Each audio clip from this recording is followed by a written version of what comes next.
Hi there.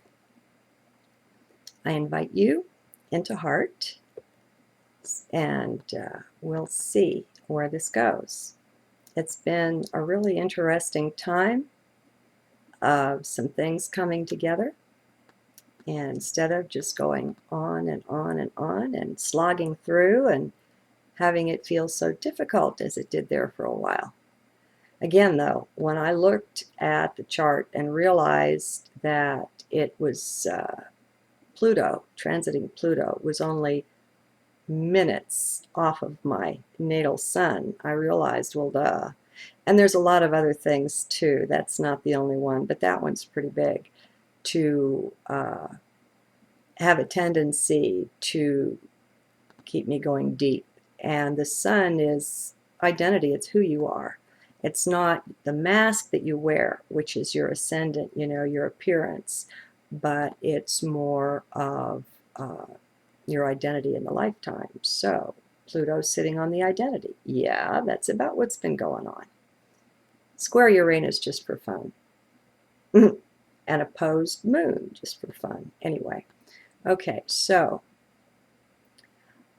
I just had a really interesting exchange with someone. And it's one of those things where a blessing came to me wrapped in uncomfortable paper. And the discomfort had to be embraced and accepted so that I could unwrap the gift. And what the gift was in watching myself setting boundaries. I think most of us are not very good at establishing our own boundaries. Maybe because most of us are not very good at respecting the self, at loving the self, at giving the self the right to establish its own area, its own ways of being, and its own choices about who it will associate with, and what sorts of behavior are acceptable and what ones could use a little fine-tuning and that sort of thing. And so it's really interesting that both for the person who was communicating with me and for me, the messages that went back and forth went from starting out as very comfortable and got very uncomfortable. And so I guess I want to talk about that for a minute. Do you always think that you're wrong? Do you have the tendency when anyone criticizes you to just accept the criticism? Now, I'm not saying go out and reject criticism. Please, everybody, be in your heart. When mind gets a hold of a message like this, it just screws it up. So be in heart. The thing is, when we have sufficient love and caring for the self, which is where we all have to start. I mean, that's what we're here for. We're here to save ourselves, not anybody else. But most of us are outward focused, and so we don't even notice the self. I mean, we like ignore the self for the most part. And the proof of it is that we don't even hear the still small voice. That's the heart of yourself. It speaks all the time. But as long as we're in the mind, we won't be picking it up. Okay, so when we cherish the self, we know the self has a right to decide to use its free will as it chooses. Now, my free will ends where your nose begins. But when it comes to our relationships, I would say most of us don't have very good boundaries. There's a lot of codependency in relationships. There's a lot of people pleasing going on as children, especially my generation, was taught to be quiet and to be obedient and to please. We had to earn love, if you will. And it wasn't because our parents were mean or anything else. They were just as programmed as their parents before them and so on. So this is no judgment on anyone, all right? It's just some observing of the way things are. When we respect and love the self, then we don't have the guilt hamster or the hamster running the guilt track, you know, on the little wheelie in the head there. We don't have the I'm not good enough track running, so that any kind of a criticism coming in would be accepted and believed, because there's the belief, the underlying belief that we're not good enough. And all sorts of things like that. You know the tune. I mean, especially if you're over about 30.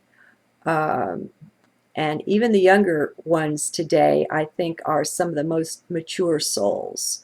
And so, you know, I'm not even going to say when you're over 30 anymore. That's just the body. What's that? That's nothing. That's not who and what we are.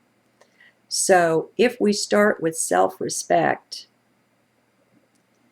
we will grant ourselves the right to put our life first and ourself first and make ourselves available to others after. And that's okay, even if you have to disappoint someone. Especially if you have to disappoint someone. Where are your values with pleasing other people? I keep putting myself in the life review when I'm unsure of the best perspective to take. Because if I imagine that I've just crossed over and I'm having my life review and I'm looking at how I'm handling whatever it is right now, from that perspective, I've got a darn good chance of having my priorities in order. And they have to start with respecting yourself and with setting boundaries. And you have to be the most important thing to yourself. You're not here to fix anybody else, to save anybody else, to rescue anybody else. In reality, there isn't anybody else. We don't know that until we've trekked a little ways inward. But separation is a lie. And it's not at all selfish to put the self first. And if it is, then just call me selfish. The thing is, in going back and forth with the communications, which, you know, I have nothing whatsoever, no complaints, nothing against this person. It was just an uncomfortable set of communications. And yet, as I finally really tuned into heart and let it flow with my last letter to this person, it was stern in a very loving way, impersonal, but there are all kinds of love. Love is infinitely variable. Love is all that is. It's the foundation of everything. And as long as we look upon everything with eyes of love, we're in good shape. What comes of that can only be what's good. Now, what is good? Do you judge yourself? Do you judge your behavior? It's kind of hard not to, isn't it? Well, that's mind doing that. And mind doesn't know from nothing. So if we can be in heart long enough, I'd like to share with you that you are source clothed in flesh, walking around on this planet. And source knows what it's doing. Source is in complete accord and union with your higher self. And decisions are made on that level that the conscious mind doesn't have access to, and it's not supposed to. We're getting that more and more, but it's just not meant to be a 24/7 thing. Now, we're still playing our parts in the play. And if we had that full access now, we would zoom too far ahead of our fellow man, whom, and we're all one, we're together, we're here to work together. And I know I just got through saying take care of yourself first, but so be it. So where was I with that? Oh, okay, I'm just going to let it go. The thing was, in letting go, I had to completely let go and not judge myself in order for the perfect message to come through.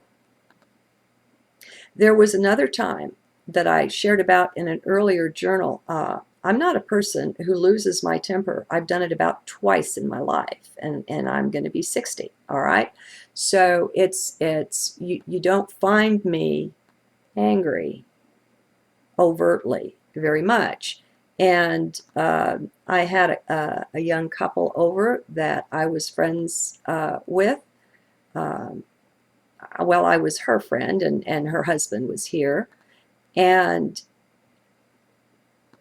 I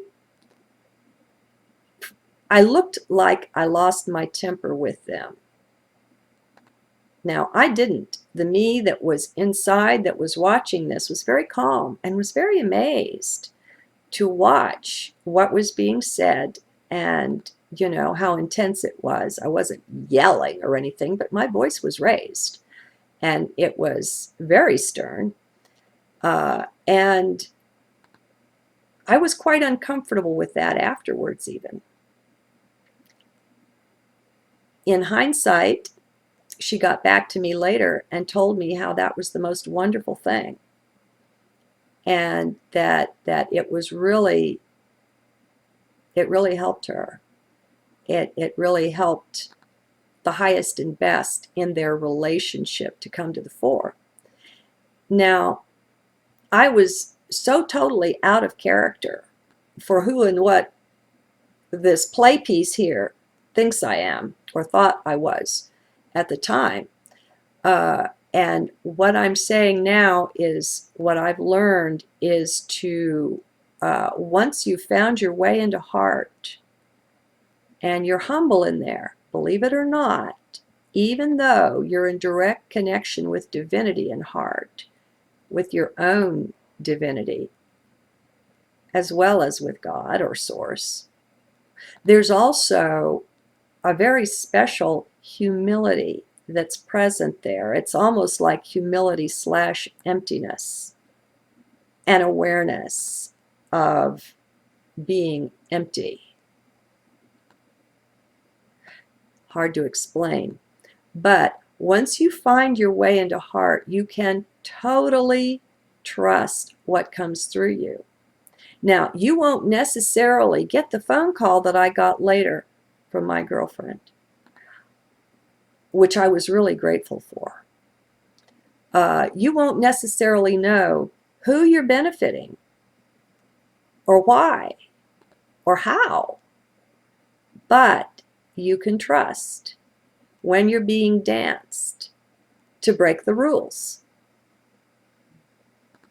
There are no rules. When we're in higher consciousness only, and this does not apply to mind, anyone who's ever in mind consciousness, I'm not saying anything at all to you. Get into heart. When we're in heart, there are no rules. There is no right and wrong, no up and down. We contain the poles. What there is balance. There's both right and wrong, if you will. No, there's not. That's judgment. Judgment is of mind. There's up and down, left and right, yes and no, hot and cold. And for the most part, I find the best thing to do is seek the balance. Life is easier and smoother that way. It doesn't always get to be that way, but to the extent that I have free will. I choose to seek balance. But that doesn't mean that I won't behave completely out of character if I'm led to do that. Now, what does that say? That says an awful lot of things, my friends. First of all, it says judgment is out. Absolutely out. You cannot judge yourself nor another. Judgment is, I don't know what it's useless. Okay? You'll have to make a judgment whether to go left in front of that car or not. That's a good use of judgment. It's not well used on people at any time, ever. And even then, if you're training your child up, I learned I was going to be a Montessori teacher at one time, and I did put some study into it. One of the things that I love about Maria Montessori is that she would teach that the child is not wrong. The child's action is wrong. The child's action is corrected, not the child. The child is always revered and respected. I want to see us revering and respecting one another. And remember, stay out of mind, because this is incoherent from mind's perspective. It's not where we are. It's going to be different. When we wake up, everything is going to be so vastly different that it's amazing. When I look back in a recent journal, I don't know if I've uploaded it yet, but I explained where in my one little adventure with hypnosis, in testing it to see if it was really real, my friend said, go back as far as you can go. And I still remember being completely incoherent in the presence of her questions. There was nothing I could grasp onto from where I was back then that to make sense out of anything, out that who she was, what she was saying, what she was meaning, the context, none of it. Well, that's probably not all that many tens of thousands of years ago. Even if it's a few 100,000 years ago, that's not a big deal. We are eternal. We have been around a very long time, and we're getting ready to make a very big step up in consciousness. And so I just want to speak up for boundaries, because I find them a true and honorable outgrowth of respecting myself, of loving myself, and of learning to make the best use of my free will, and to make choices that I'm going to feel good about when I'm standing for my life review. Should that happen, I mean, if we take the bodies with us, I don't know how that piece of it will play out. But anyway, you know what I mean. Okay, and in the interest of not making my videos too long, even though I feel like I have lots more to say, I'll close this one out and maybe come back with another. Thanks for listening. Be in heart.